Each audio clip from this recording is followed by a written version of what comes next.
ত্বকের বিভিন্ন রকমের সমস্যায় ভুগে থাকি, যেমন ব্রণ, আঁচিল, মেস্তা কিংবা টিউমার অথবা সিস্ট, এমন হাজারো সমস্যা। আমরা একটু সচেতন হলে তখন এই সকল সমস্যাগুলো সমাধান করতে পারি, কিন্তু যখন এই সমস্যাগুলো ব্যাপক আকার ধারণ করে তখন দরকার হয় একটু অ্যাডভান্স ট্রিটমেন্ট নেওয়ার। ঠিক তেমন একটি যুগান্তকারী চিকিৎসা হচ্ছে ক্রায়োসার্জারি বা ক্রায়োথেরাপি।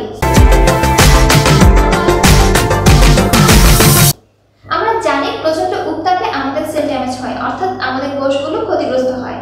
কিন্তু আমরা কি জানি যে প্রচন্ড ঠান্ডায় অর্থাৎ অত্যন্ত নিম্ন তাপমাত্রায় আমাদের সেল ড্যামেজ হতে পারে? আর এই পদ্ধতিকে কাজে লাগিয়ে 1960 সালে ডক্টর ইরভিং কুপার প্রথম ক্রায়োসার্জারি প্রয়োগ করেন। ক্রায়োসার্জারি শুধু যে আমাদের মেস্তা, একনি এই ধরনের সমস্যার সমাধান করে তা কিন্তু না।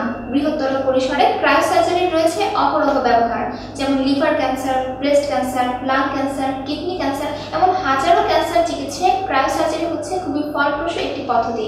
এছাড়া ডেন্টিস্ট্রিতে দিন দিন ক্রায়োসার্জারির ব্যবহার বেড়ে চলছে। ক্রায়োসার্জারির পদ্ধতিটা বেশ ইন্টারেস্টিং।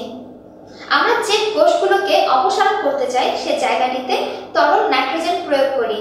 তরল নাইট্রোজেনের তাপমাত্রা থাকে -196 ডিগ্রি সেলসিয়াস। বুঝতেই পারছেন, খুবই কম তাপমাত্রা। এই তাপমাত্রায় আমাদের কোষগুলো ফ্রিজড বা হিমায়িত হয়ে পড়ে। এই হিমায়িত কোষগুলোকে আমরা আবারও নর্মাল টেম্পারেচারে নিয়ে আসি, যাতে করে সেলগুলো গলতে শুরু করে। আমরা অতঃপর আবারও সেলগুলোকে ফ্রিজ করি। এইভাবে এক একটি সাইকেল কয়েকবার চলতে থাকে। 24 ঘন্টার মধ্যে সেই কোষগুলোতে ইনফ্ল্যামেশন হয়, অর্থাৎ কোষগুলো লাল হয়ে যায়, ফুলে যায় এবং অবশেষে সেল ড্যামেজ হয়। সেই ড্যামেজ সেলগুলোকে আমাদের রক্তের WBC অর্থাৎ শ্বেত রক্তকণিকা গ্রহণ করে নেয় এবং আস্তে আস্তে আমাদের সেই জায়গাটি হিল হয়ে যায় বা শুকিয়ে যায়।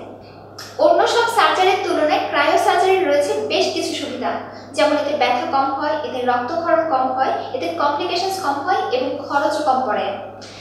এমনকি আমাদের আশেপাশে অনেকেই আছেন যাদের পক্ষে বড় ধরনের সার্জারির ধকল সহ্য করা সম্ভব না।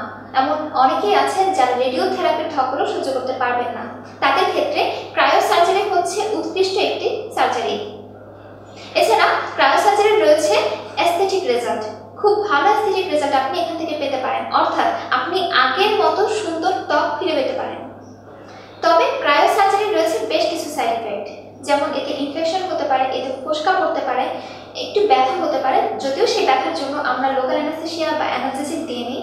এছাড়া অল্প একটু রক্তক্ষরণ হতে পারে। তবে সঠিকভাবে মনিটর করা সম্ভব হলে খুব সহজে এই সমস্যাগুলো অ্যাভয়েড করা যায়। ক্রায়োসার্জারির প্রয়োগ পদ্ধতি এবং কি পরিমাণ ঠান্ডা প্রয়োগ করা হবে তা নির্ভর করছে ক্ষতের আয়তন, কোষ গলার ধরন, গভীরতা এবং এর অবস্থানের উপর। তবে আমরা সবসময় ক্রায়োসার্জারি করতে পারি না। যেমন যাদের ঠান্ডার প্রতি খুব সংবেদনশীলতা রয়েছে তাদের ক্ষেত্রে আমরা ক্রায়োসার্জারি করি না। এছাড়া যদি ক্যান্সার অনেক বেশি ছড়িয়ে পড়ে তবে সেই ক্যান্সার ট্রিটমেন্টের ক্ষেত্রে আমরা ক্রায়োসার্জারি করি না। এছাড়া আমাদের আশেপাশে অনেকেই আছেন যাদের ক্ষত শুকাতে একটু সময় বেশি লাগে, তাদের ক্ষেত্রেও ক্রায়োসার্জারি মোটেও বুদ্ধিমানের কাজ না। ক্রায়োসার্জারি সম্পর্কে এই ন্যূনতম জ্ঞান থাকা অবশ্যই জরুরি, কারণ আমরা অনেক সময় সঠিক জ্ঞানের অভাবে সঠিক চিকিৎসা থেকে বঞ্চিত হই। ভিডিওটি লাইক, কমেন্ট এবং শেয়ার করুন। ও হ্যাঁ, সাবস্ক্রাইব করতে ভুলবেন না।